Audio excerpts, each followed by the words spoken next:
Welcome to Gearhead Country, and we're here once again at the Country Music Association of Ontario. I'm finally getting this acronym right. I think I've got it now. The CCMAs I've got covered, but the CMAO I'm having trouble with. I don't know about you, but...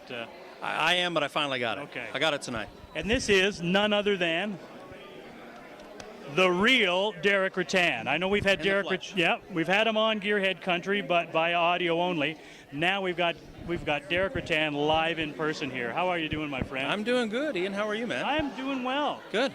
Again, a little bit of Deric and Ian trivia. Deric was the first person I really met when I went down to Nashville in '97, and at that point in time, you were still writing your heart out, looking for the big hit, and again, it took a little while, but you got it, and you're doing fantastic. Thank you very much. I appreciate that. Fantastic career, and you're again such a well-deserving individual. Thanks. For the success, and again, Thanks. you carry it well.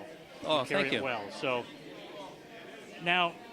This is Gearhead Country. Right. So I'm going to try and get some new topics because we talked about your 85 Dodge Omni.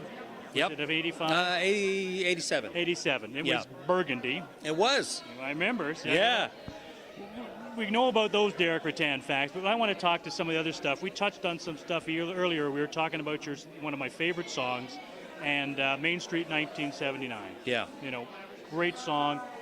Great lyrics. So many people have really related to that song, and I know it's close and personal to you for back home in Bracebridge and growing up. And just tell me a little bit about where that song came from, and how the car and everything else sort of works into that. Well, it's funny. I wrote that song for my live record because I needed some studio tracks for my Up All Night Deric Ruttan live album. And I never intended for it to be a single. When I cut that song and when I wrote that song, I was just kind of throwing all notions of what a commercial country song should be out the window and just kind of writing from the heart. I mean, I literally picked up my guitar and I hit a D chord and the truth came out, basically. You know, like it just like every word in that song is autobiographical, which I can't say about all of my songs, you know. But it was just to me, it's kind of a tribute to my family. And my town, and what I found when I was playing it on the road was other people in other towns related to it because there seems to be a real magic and specificity of details in songs. Those lyrics, people relate to them if you get them right, and so anyway, it was just a real treat. The car, I mean, you wouldn't know this from the song, but my dad had a 1981 Ford Granada that no, it wasn't an 81. It would have been. It was a mid-70s, I guess, but it was green. Yeah. And just that car green. I don't know how to describe the green, but it was. I've actually got a picture on Facebook of me holding a baseball trophy. I've got that picture. You've seen that picture? Yeah. And that's the car. Okay. Is that Ford Granada in the background? That one's on the Gearhead Country slideshow. Oh, it is? Oh, yes. Well, yes. there you go. I took liberty to grab that one and go, that's cool. Oh, you're welcome to it. Well, that's the car that I'm kind of singing about in that song. So anyway. Wow. Yeah. Awesome. Yeah. And now I drive a pickup truck. Yeah. So we're out of the Ford Granada and we're into a Silverado now, all these years later. Yeah. Now, cars and the road come up so much in the songs you write. Again, some of my personal favorites, California Plates, Atlanta, it's all part of the imagery. Now, when you sit down to write a song with your co-writers and yourself, how do you go about it? Does it just happen naturally? Is that just happen, or do you specifically go to try and include? No, every song I've ever written, I shouldn't say that, almost every song I've ever written, I've tried to let sort of unfold organically. And I always say you can start with a great title and what you think a song might want to be about, but once you get into the process, the song needs to take over. And it will tell you where it needs to go and what it needs to be. And I think your job as a songwriter to serve the song. And,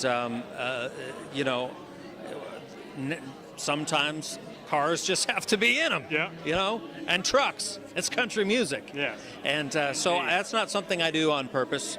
But you're right. And I hadn't noticed that until we talked a little bit earlier off mic about that I do have cars that wind their way into my songs. Yeah. So maybe it's me trying to be maybe I'm a closet mechanic or something. Yeah, well, you professed to me that you weren't really a car guy. I'm not. But with the way the vehicles work their way in, Right. I'd say, yeah, you are. You just Oh, maybe thank you haven't found your car yet. Maybe Like, that's again, it. I envision you in something like a nice 47 Chevy pickup truck. Because, Oh, there you go. You know, your place in Nashville, and Yeah. you know, being in that area, just something old, and it doesn't even have to be pristine, but something, Right. you know, a little bit of patina on it. Yeah. But nice running. They can just, you know, take to a car show, and that's you. It's natural. Yeah. It's not all.